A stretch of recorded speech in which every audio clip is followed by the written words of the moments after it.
Y'all, I know we're all in quarantine land. I know we're all probably exhausted of being in quarantine land and we all want to leave. But I want to share something that I learned with you guys, all right? I was getting to know a guy, and of course, my intuition, not to intuition, my aha moments always come somehow when you're dating because that's a good reflection of where you are. Someone actually mirrors what they see in you. So if you don't see it on a regular day basis, relationships always kind of do that for you, in case you're wondering.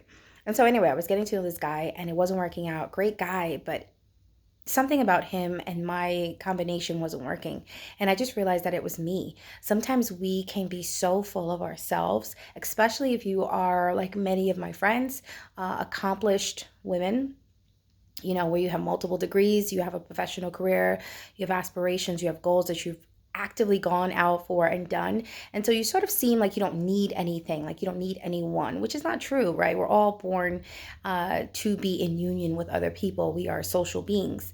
But I noticed that because I'm sort of built independently, and so notice that because I am self sufficient to a certain degree, I wasn't allowing myself to date without my ego being present first. I wasn't allowing myself to be able to have conversations without feeling offended or annoyed or submissive. And it was in that ego that I was really ruining conversations. I was really ruining things that were said. I wasn't really focusing on the person. I was really kind of looking at, my status, my poll, and how that measured up. And that's just not healthy because when you see times like this where we're all, quarantined for the most part, and we're all, subject to the God, right? We're subject to the world. We're subject to the fact that your title means nothing, that your money means nothing. How many people had so much money but couldn't go to the grocery store and get anything because they were sold out? That your title means nothing because who's really keeping us afloat right now in our economy is the quote unquote lower jobs, the grocery store workers, the mailman, the UPS drivers. These are the people that matter right now. And so it just shows us that our status means nothing. Your status does not garner you anything else except a paycheck for whatever that may be worth at the time. And so all those things kind of null and void and let me know that they were blocking me. They were kind of shading and not allowing me to see clearly, see other people clearly, and be able to date in a way that didn't come first. And I just wanted to share that with you guys because I'm getting my own aha moments, and I hope it gives you aha moments that when you think about all you've done, think about all you've accomplished, and if you really are smart, you know that that means nothing.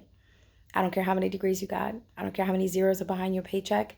Especially when you come to dating, it's sort of like that mirror, that reflection of who you are. That's what you see when you date, is how someone looks at you and sort of repels or repeats back to you what they see.